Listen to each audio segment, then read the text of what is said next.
សួស្តីបងប្អូនទាំងអស់គ្នាថ្ងៃនេះខ្ញុំនឹងមកធ្វើវីដេអូពិសេសមួយសម្រាប់បងប្អូនយើងដែលគាត់ចង់ផលិតវីដេអូ AI ហើយគាត់អត់ដឹងថាត្រូវធ្វើម៉េចបងប្អូននៅក្នុងកលឹះនេះខ្ញុំនឹងបង្ហាញមុខងារមួយ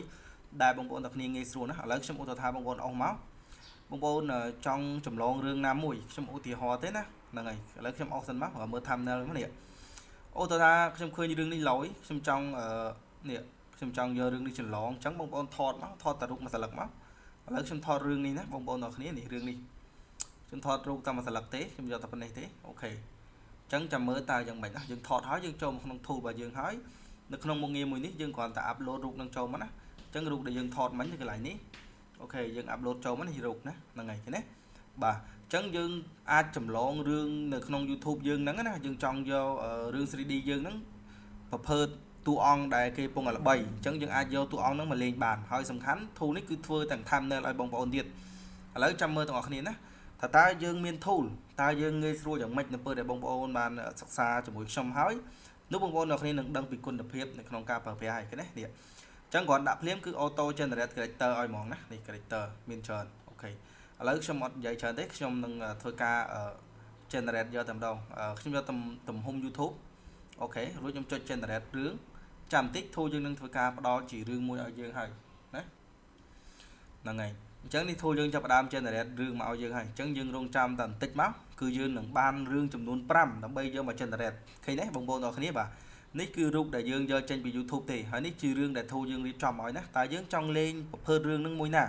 នេះបងប្អូនចង់លេងរឿងមួយណានេះចង់ឆ្លាញ់រឿងមួយណាហើយសំខាន់បងប្អូនអាចចុច download មកអញ្ចឹងវាចូលមកក្នុងនេះដើម្បីឲ្យយើងធ្វើជា thumbnail YouTube ឃើញទេពេលដែលយើងបានមកឃើញទេនេះយើងអាចដាក់ធ្វើ thumbnail YouTube បានណាហ្នឹងហើយ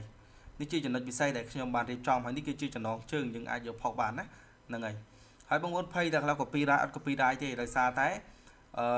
រឿងនេះយើងផលិត AI ទេមិនយើងទៅ download រឿងគេមកទេណាអញ្ចឹងយើងអាចយកតួអង្គនៅក្នុងរឿងហ្នឹងយកមកធ្វើជា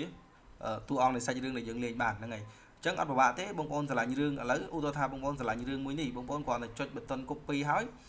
យើងចូលមកក្នុងមុខងារ tool របស់យើងគឺមុខងារមួយនេះដើម្បីធ្វើសាច់រឿងបងគ្រាន់តែផាសទៅនឹងមករួចបងប្អូនផាសកន្លែងនេះចូលមកនេះហ្នឹងហើយប៉ុណ្ណឹងមករួចបងចុចកន្លែងនេះមកតោះមកយើងរើស mode 3D មកយើងពេញចិត្តមួយណាខ្ញុំពេញចិត្តមួយហ្នឹងកន្លែងនេះគឺជាកន្លែងនៅក្នុងការដាក់តួអង្គអញ្ចឹងយើងមើលតួអង្គយើងមកតើតួអង្គយើងពេញចិត្តមួយម៉ានអញ្ចឹងខ្ញុំយកតួអង្គនេះរួចហើយខ្ញុំចូលមកកន្លែងហ្នឹងវិញខ្ញុំដាក់តួអង្គទី1អូខេតួអង្គទី1កន្លែងនេះយើង add បានណានេះយើង add ចាំមកស្រួលណាតួអង្គទី1ចុច add មកទៀតបាទនេះចុចមកនេះទៀតកន្លែងនេះខ្ញុំ clear ខ្ញុំអត់យកទេបើខ្ញុំចុច add ហើយនេះតួអង្គទី1អានេះតួអង្គទី2បាទអញ្ចឹងងាយស្រួលហើយលឿនហើយរហ័សទៀតណាបងប្អូនទាំងគ្នាអត់បាក់ទេអញ្ចឹងខ្ញុំយកតែ2តួអង្គមកនេះយកតួអង្គនេះមួយទៀតបានហើយដើម្បីកុំឲ្យយូរពេកសាច់រឿងយើងអូខេអញ្ចឹងខ្ញុំនឹងដាក់ចូលក្នុងហ្នឹងមកអូខេប៉ុណ្ណឹងរួចយើងចុច generate បង្កើត scene យកតែម្ដងបាទអញ្ចឹងនេះជាចំណុចពិសេសសម្រាប់បងប្អូនយើងដែលគាត់ចង់ធ្វើរឿង 3D គឺងាយស្រួលបែបហ្នឹងណាចាំបន្តិចរួចរាល់លើហើយអូខេអញ្ចឹងសាច់រឿងយើងរួចរាល់ហើយបងប្អូនទាំងគ្នានេះបាទសាច់រឿងរបស់យើងអាចយកសាច់រឿងហ្នឹងយកទៅបង្កើតវីដេអូបានហើយណាយើងគ្រាន់តែ copy prompt មកយកទៅបង្កើតវីដេអូទៅគឺយើងអាចធ្វើជាវីដេអូនៃសាច់រឿងបានហើយបងប្អូនចង់បានប្រហែលនាទី share ទៅលើបងប្អូននេះគឺជាសាច់រឿងដែលធូរយើងធ្វើមកណាហ្នឹងហើយគឺ copy សេរីតែម្ដងនេះតួអង្គដែលយើងកំណត់មកណាឥឡូវបានដូចចិត្តហើយបាទអញ្ចឹងសម្រាប់បងប្អូនយើងដែលចង់ផលិតមាតិកាចង់ផលិតវីដេអូប្រើ 3D ផលិតសាច់រឿងអីមិនបាច់ភ័យទេចូលរៀនថ្នាក់ 3D animation នោះបងប្អូនទាំងគ្នានឹងទទួលបាន tool ដើម្បីមកធ្វើសាច់រឿងឲ្យបងប្អូនទាំងគ្នាមើលបាទឃើញលយមែនតើគេណាហ្នឹងហើយអញ្ចឹងងាយស្រួលណាស់បងប្អូនទាំងគ្នាសម្រាប់បងប្អូនយើងដែលកំពុងតែបាទចង់ចេះចង់ដឹងថាអូគេធ្វើម៉េចអត់ចាំបាច់ចេះច្រើនទេធ្វើតែប៉ុណ្ណេះគឺបានហើយវីដេអូនេះសង្ឃឹមថាមិនថាសិស្សក៏ដូចជាបងប្អូនដែលបានមើលវីដេអូនេះនឹងទទួលបាន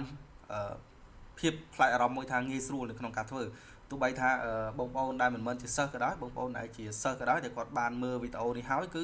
គាត់មានអារម្មណ៍ថាពិតជាលឿនហើយរហ័សមែនតើណានេះគឺជាសាច់រឿងណាកប់3បងប្អូនអាច download យកទៅធ្វើជា image ត្មងក៏បានដែរបាទអរគុណច្រើនអញ្ចឹងវីដេអូនេះ demo នេះមានតែប៉ុណ្្នឹងទេខ្លីៗសង្ឃឹមថាបងប្អូនយល់ណានៅក្នុងមុខងារហ្នឹងអរគុណច្រើន